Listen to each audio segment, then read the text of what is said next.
Land dispossession in Africa has its roots in colonialism, where European powers enacted laws that facilitated the appropriation of native lands for white settlers. Beginning in the late 19th century, countries like Britain, France, and Portugal implemented legal frameworks that marginalized indigenous populations, undermining their land rights and traditional land use mechanisms.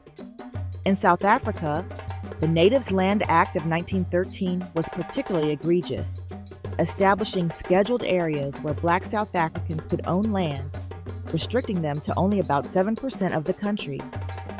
This legal framework solidified racial segregation and economic disenfranchisement, laying the groundwork for the apartheid regime.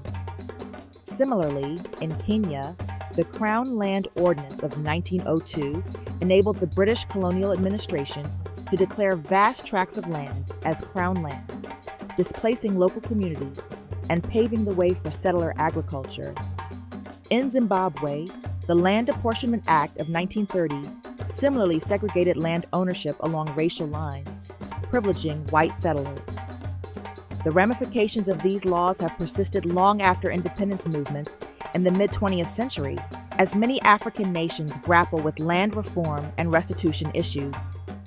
Contemporary debates around land rights continue to reflect historical injustices, with ongoing efforts to reclaim land and ensure equitable distribution. Thus, land dispossession laws not only shape the physical landscape of Africa, but also its social, political, and economic narratives, marking a critical chapter in the continent's history.